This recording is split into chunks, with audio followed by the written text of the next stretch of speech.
মিনিটে সেই খেলা দেখবার জন্য আপনাদের আমন্ত্রণ জানাচ্ছি দর্শককে। গত বলতে আলবারদার দল রকম ভাগের খেলোয়াড় অবান্য পিঙ্কুরে এসেছেন মধ্যপাত থেকে চালাতে পারে সুমন জানিয়েছিলেন তিনি তার সাথে খেলোয়াড় বল পেয়েছেন কাকে দেবেন তিনি ছোট্ট পাশে বল পেয়ে গেছেন অবলক্ষ উঠে আসা সোহেল লেফট থেকে ব্যবহার করছেন সোহেল সোহেল এখনো পর্যন্ত দখলে বরাবর কি করবে ইলহাম প্রত্যেকটা বাড়ির সাথে দর্শক গাছের ডালে দর্শক প্রাচীর দর্শক ফ্রেঞ্চের দর্শক গ্যালারিতে জায়গা নেই।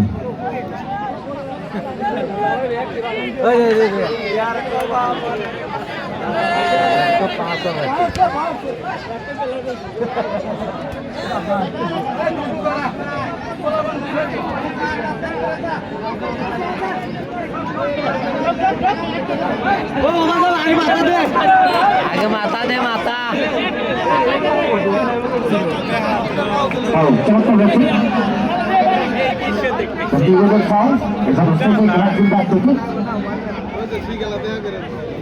আরাফাত যেটা থেকে অবশ্য করতে চেয়েছিল সেটা অবশ্য ফল থেকে আবার আরাফাত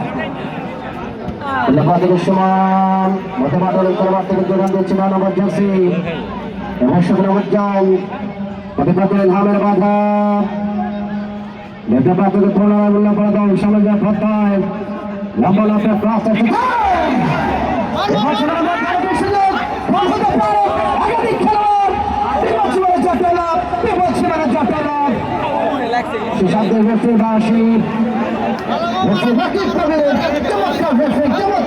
যাত্রায় একবার জল্পনা কল্পনা অবসর ঘটিয়েছেন তিনি এই বাসীর মধ্যে দিয়ে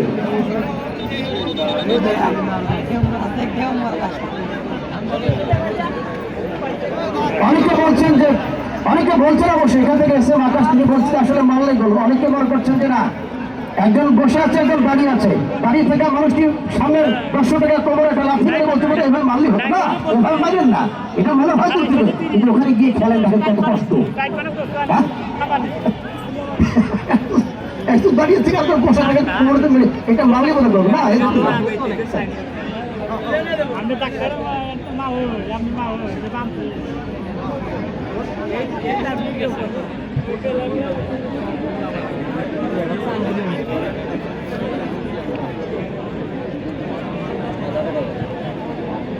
মুখটু ফেটে আছে উল্লার বেলারে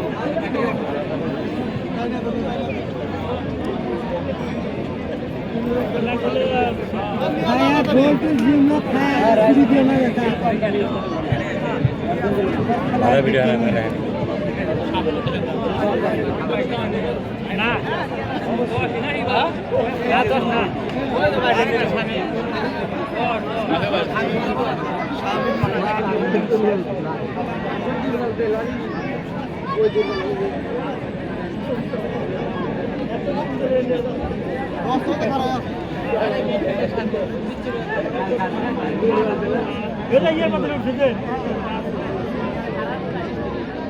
সুপ্রিয় দর্শক মন্ডলী জেলা প্রশাসন সিরাজগঞ্জ জেলা ক্রীড়া সংস্থা সিরাজগঞ্জ কর্তৃক আয়োজিত DC gold cup football tournament 2025 এর আজকে দ্বিতীয় সেমিফাইনাল খেলা আপনারা উপভোগ করছেন। রায়গঞ্জ উপজেলা এবং উল্লাপাড়া উপজেলার মধ্যকার খেলা এখন 1-1 গোলের সমতা নিয়ে চলছে। তারুণ্যের উৎসব 2025 নতুন বাংলাদেশ গড়ার লক্ষ্যে দেশব্যাপী চলমান ডিসি গোল্ড কাপের অংশ হিসেবে সিরাজগঞ্জের শহীদ শামসুদ্দিন স্টেডিয়ামে আপনারা খেলা উপভোগ করছেন। আমরা এর মধ্যে দেখতে পাচ্ছি একজন খেলোয়াড় পরিবর্তন 8 নম্বর জার্সির খেলোয়াড় উল্লাপাড়া উপজেলা তিনি শামীম মাঠের বাইরে এসেছেন, তার পরিবর্তে মাঠে প্রবেশ করেছেন 17 নম্বর জার্সির খেলোয়াড় সাব্বির। এবারে গোলকিক আব্দুল হান্নান উঁচু করে কিক নিয়েছেন সেন্টার জোন পেরিয়ে পরবর্তীতে বল পেয়ে গেছেন রক্ষণভাগের খেলোয়াড় ক্লিয়ার করতে চেয়েছিলেন ওখানে 4 নম্বর জার্সিদারি খেলোয়াড় নিরাও পরবর্তীতে রাইট উইংয়ে বল পেয়ে গেছেন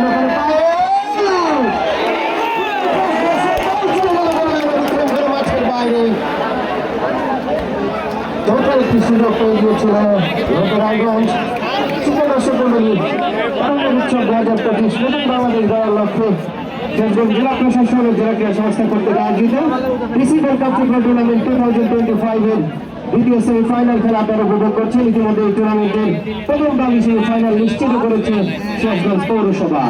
গতকাল তারা 3-1 গোলে প্রতিপক্ষ তারা উপজেলাকে পরাজিত করে এই টুর্নামেন্টের প্রথম দল হিসেবে ফাইনাল নিশ্চিত করেছে। আগামী ছুটছিলেন, তবে তাকে কড়া মার্কিং রেখেছিলেন রতনবাগের খেলোয়াড় সোহেল, সেখান থেকে বল বাড়ালেন, অবশ্য ফাউল। এখানে পাশে উল্লাপাড়ার অনুকূলে উল্লাপাড়া এবং রায়গঞ্জের মধ্যকার এই খেলাটি আমরা উপভোগ করছি।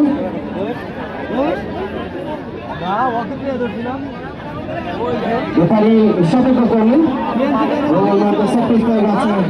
ওখানে উল্লাপাড়া। জুবাইর গত ম্যাচে গোল করেছিল হাসান, তার ভাই কিন্তু জুবাইর 2 ভাই 2 ম্যাচে গোল করেছে। উল্লাপাড়াকে এখনো টুর্নামেন্টে টিকিয়ে রেখেছে তারা। আবার বল পেয়ে গেছেন সোহেল, সোহেল লেফট ডিফেন্ডার, সেখান থেকে ছোট করে বল বাড়িয়েছিলেন জুবাইরের উদ্দেশ্যে। আবারও সোহেল ক্রস করেছেন, কিন্তু ভুল পাস হলো, রক্ষণভাগ থেকে ক্লিয়ার করে দিয়েছেন। রায়গঞ্জের রক্ষণভাগের খেলোয়াড় বলের জন্য ছুটছেন দুজন, তবে গোলরক্ষক শিল্প নির্বাক দাঁড়িয়ে রয়েছেন, ক্লিয়ার করে দিলেন। বল চলে এসছে সেন্টার জোনে, ওখানে 20 নম্বর জার্সিধারী খেলোয়াড় শাহ আলম, সেখান থেকে বা প্রান্তে উজ্জ্বল বল বাড়িয়েছিলেন, রক্ষণভাগ থেকে আরাফাত আংশিক ক্লিয়ার করেছেন।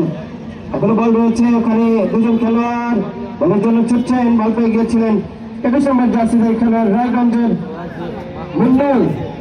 আবারও সেন্টার জোনে সুমন ছোট করে বল বাড়িয়েছেন, দূর থেকে কিক হলো, অনেকটা দুর্বল শট। আব্দুল হান্নান গত ম্যাচের man of the match goalkeeper Abdul Hannan অনেকগুলো সেভ করেছিলেন প্রতিপক্ষ তাজিপুরের বিপক্ষে, এবং সেই ম্যাচটিতে কিন্তু তিনি সেরা খেলোয়াড় নির্বাচিত হয়েছিলেন। সুপ্রিয় দর্শক মন্ডলী, আজকের এই ম্যাচের মধ্যে দিয়ে আমরা 2টি ফাইনালিস্ট বল পেয়ে যাচ্ছি সেই শামসুদ্দিন স্টেডিয়ামে অনুষ্ঠিত ডিসি গোল্ড কাপের। অপরদিকে আগামী তারুণ্য উৎসব 2025 নতুন বাংলাদেশ গড়ার লক্ষ্যে গণপ্রজাতন্ত্রী বাংলাদেশ সরকারের ক্রীড়া মন্ত্রণালয়ের পৃষ্ঠপোষকতায় ও বাংলাদেশ ফুটবল ফেডারেশনের আয়োজনে জাতীয় চ্যাম্পিয়নশিপ ফুটবল লিগ 2025-এর সিরাজগঞ্জ জেলার এবং শেরপুর জেলার মধ্যকার খেলাটি আগামী 17 তারিখ বিকেল 3:30টায় শহীদ শামসুদ্দিন স্টেডিয়ামে অনুষ্ঠিত হবে। আপনাদেরকে আগামী 17 তারিখ সিরাজগঞ্জ জেলা এবং শেরপুর জেলার মধ্যকার জাতীয় চ্যাম্পিয়নশিপের তৃতীয় খেলাটি উপভোগ করবার জন্য আগাম আমন্ত্রণ জানিয়ে রাখছি। সার্বিক সহযোগিতায় জেলা ফুটবল অ্যাসোসিয়েশন সিরাজগঞ্জ ও জেলা প্রশাসন সিরাজগঞ্জ। সুপ্রিয় দর্শক মন্ডলী, দ্বিতীয়ার্ধের খেলা চলমান রয়েছে, যেহেতু গোল এক এক গোলের সমতা নিয়ে খেলা চলছে, সেক্ষেত্রে কিন্তু এই খেলাটি যদি এভাবেই শেষ হয় তাহলে সরাসরি টাই ব্রেকারের মাধ্যমে খেলার ফলাফল নিশ্চিত হবে। অপরদিকে যদি এই খেলার মাঝেই কোনো দল গোল করে বসে, কোনো দল যদি এগিয়ে যায়, তাহলে কিন্তু নির্ধারিত সময় খেলা শেষ হবে। এই টুর্নামেন্টের একটি বিশেষত্ব হচ্ছে এখনো পর্যন্ত কোনো খেলা কিন্তু টাই ব্রেকারে গড়ায়নি। প্রত্যেকটি ম্যাচ নির্ধারিত সময় নিষ্পত্তি হয়েছে।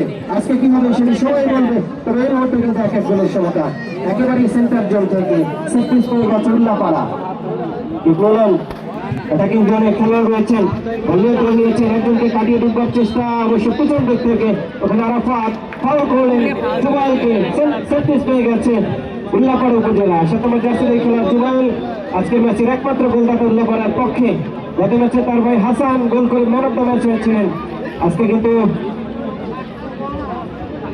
সুপ্রিয় দর্শক মন্ডলী, আপনাদের আরো একটি তথ্য জানাচ্ছি, গত 10 তারিখে শেরপুর স্টেডিয়ামে অনুষ্ঠিত জাতীয় চ্যাম্পিয়নশিপ ফুটবল টুর্নামেন্টের সিরাজগঞ্জ এবং শেরপুরের মধ্যকার খেলাটি কিন্তু গোলশূন্য ড্র ছিল, যার কারণে একটি পয়েন্ট, মূল্যবান একটি পয়েন্ট সিরাজগঞ্জ জেলা দল তারা প্রতিপক্ষের মাঠ থেকে নিয়ে আসতে সক্ষম হয়েছে। কাজেই নিজ ভেন্যুতে অ্যাডভান্টেজ পাবে সিরাজগঞ্জ জেলা ফুটবল দল, এবং আমরা প্রত্যাশা করবো দর্শকরা উপস্থিত হবে আগামী 17 তারিখ। দলের পক্ষে তারা গলা ফাটাবেন এবং দলকে সমর্থন জানাবেন, এবং সিরাজগঞ্জ জেলা দল নিজ ভেন্যুতে কতটা শক্তিশালী সেটা তারা দেখিয়ে দেবেন শেরপুর দলের বিপক্ষে, শেরপুর জেলা দলের বিপক্ষে। এই মুহূর্তে সেপ্টিস্টিক একাধিক খেলোয়াড়, ওখানে 5 জন খেলোয়াড় ওয়াল করে দাঁড়িয়েছেন, আরো একজন বাড়লেন 6 জন, অবশ্য একজন প্রতিপক্ষ টিমের খেলোয়াড় রয়েছেন।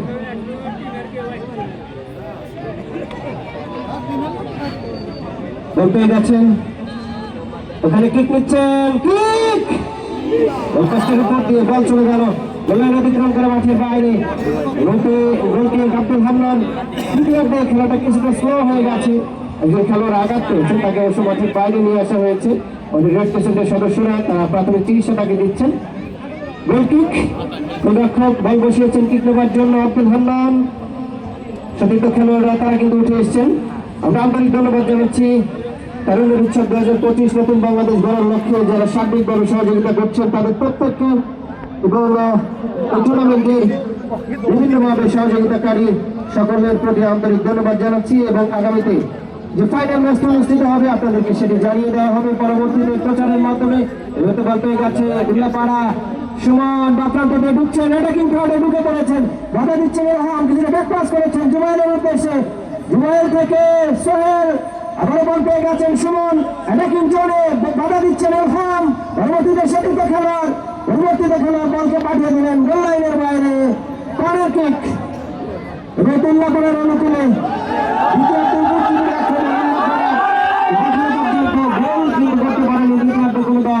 প্রথমার্ধে রাজানি একটি করে গোল করেছে, ফলে এক গোলের সমতা নিয়ে খেলা চলমান রয়েছে। সুপ্রিয় দর্শক মন্ডলী, পরন্ত বিকেল ঐতিহ্যবাহী শহীদ শামসুদ্দিন স্টেডিয়াম এই মুহূর্তে জাম প্যাক্ট, তবে দর্শকরা একটা নীরব নিস্তব্ধ হয়ে খেলা উপভোগ করছেন। পায়ে কিছুটা এগিয়ে এসেছিলেন রেফারি রাকিবুল কবির রাকিব, তিনি কিন্তু তাকে পিছিয়ে আসতে নির্দেশ দিলেন। এই মুহূর্তে কর্নার কিক, ল্যান্ড বক্স এরিয়ায় প্রতিপক্ষের অধিকাংশ খেলোয়াড় ঢুকে পড়েছেন, রেফারি রাকিব বাঁশি বাজিয়েছেন কিক নেবার জন্য, কিক হলো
চার নম্বর জার্সি দল খেলোয়াড় নীরব রক্ষণ ভাগের খেলোয়াড় মোড়াটাকে একটু গোল করে দলকে এগিয়ে দিলেন এবং প্রথমবারের মতো উল্লাপাড়া আজকের ম্যাচে কিন্তু অগ্রগামী তা ধরে রাখলো। আমরা গতকাল যে সেমিফাইনাল দেখেছিলাম সেখানে কিন্তু পৌরসভাকে পিছিয়ে পড়েছিল, পরবর্তীতে গোল পরিশোধ করেছিল 1 মিনিট 40 সেকেন্ডের ব্যবধানে।